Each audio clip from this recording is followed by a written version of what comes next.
Thank you, Mr. Speaker. My co-author on this bill is the ranking member, Elliot Engel of New York, and I wanted to thank him as well, and our 27 bipartisan co-sponsors for their support. This is the Trafficking Prevention Affairs Contracting Act. And as many of our colleagues are aware, we just observed Human Trafficking Awareness Month, shining a spotlight on what is now tens of millions of victims every year of what is modern-day slavery. And one of the goals here was increasing the awareness of these crimes against human dignity. The scourge of human trafficking now is a worldwide challenge. And although the vulnerability may be greatest in the developing world, these crimes also occur here in our own community. And I'm very proud of the work being done in Southern California by members of our Human Trafficking Congressional Advisory Committee, where advocates and law enforcement and service providers and faith-based groups and trafficking survivors themselves meet regularly to converse and coordinate and plan how to combat human trafficking. Out of that working group come a lot of good ideas, and I want to acknowledge Sarah Catalan, who helps me in leading that task force. And this bill is intended to close a gap that exists in protection.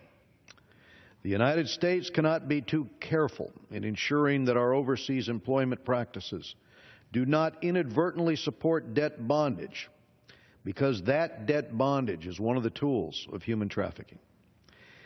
At some overseas posts, the State Department and USAID rely on contractors to provide construction and security and maintenance and other services. And these contractors sometimes employ foreign workers recruited from far away developing countries where they are vulnerable to abuses. And in particular, the middlemen, those contractors, rely on charging often recruitment fees to prospective employees. In other words, payments for the right to work.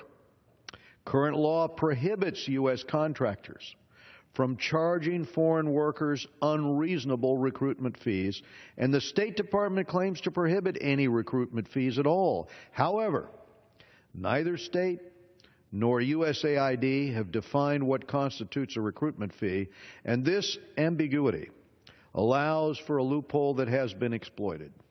Recruiters simply rename these fees and continue charging them. And this is a serious problem. We had a report by the State Department Inspector General in 2011. He found that a majority of the department's foreign contract workers in certain Middle East countries were paying substantial fees to recruiters, sometimes, and this is what caught our attention, sometimes more than a year's salary, resulting in the words of our Inspector General, in his words, effective debt bondage.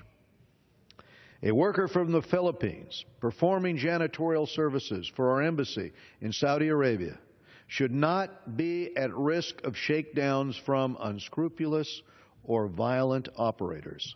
And to ensure that our overseas contracting does not feed such problems, this bill requires state and USAID to define what prohibited recruitment fees are and to report to Congress on their plans to improve contract monitoring to protect against human trafficking. A prohibition is only forceful if people understand what is prohibited. And clarifying these matters will give our contractors the guidance they need to ensure that our laws and policies are followed by those they use to recruit foreign workers. And I again want to thank Mr. Engel and all of our co-sponsors for their support of this strongly bipartisan bill, which deserves our unanimous support. I'll reserve the balance of my time, Mr. Speaker.